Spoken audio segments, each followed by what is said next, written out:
Қайырлы күн баршаңызға. Бүгін құрамы 3 заттан тұратын ірімшік жасайтын боламыз. Ол үшін бізге сүт керек болады. Сүт қолдың сүті болса тіптен жақсы.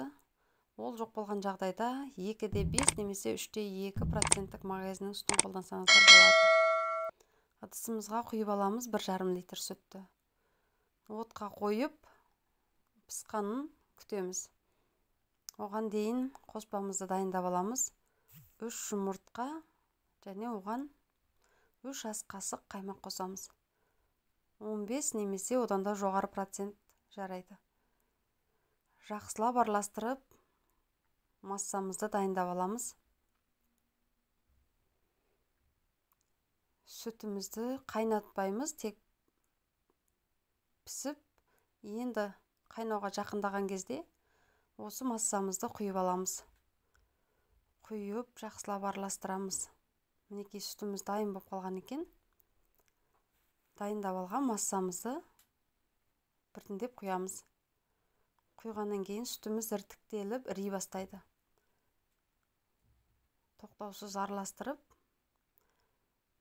іртіктеле бастайды құйғаннан кейін. Жақсылап араластырамыз, сапырып. Мінекей іріп сүтіміз ірімшікке айланып келе жатыр. 5 минуттай қайнатамыз. Ақырын отта. 5 минут қайнағаннан кейін дайын болады. Оған дейін біз сүзіп алатын марламызды дайындаймыз. Сүзгі астына сары су ағатындай ыдыс қойып, марламызды дайындап, соған сүзіп аламыз. Мінекей мен дайындап қойдым. Бұл менде марлы жоқ болғандықтан жаңа орамал, соны жуып жақсылап осылай сүзіп алдым.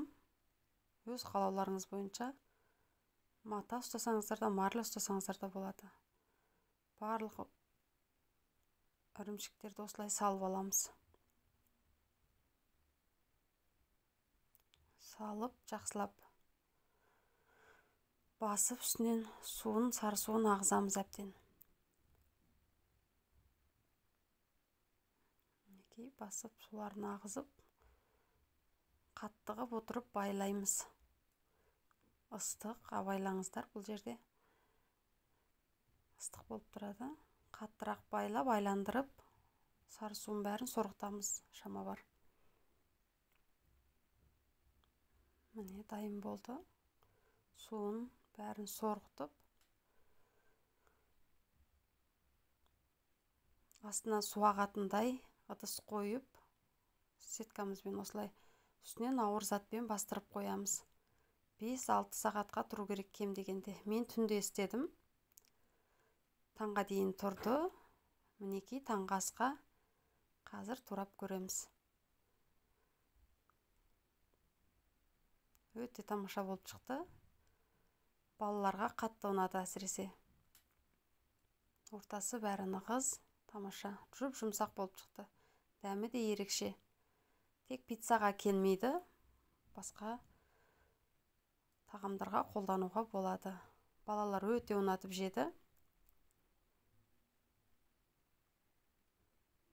Тамаша болып шықты. Міндетті түрде жасап көріңіздер. Астарыңыз дәмді болсын.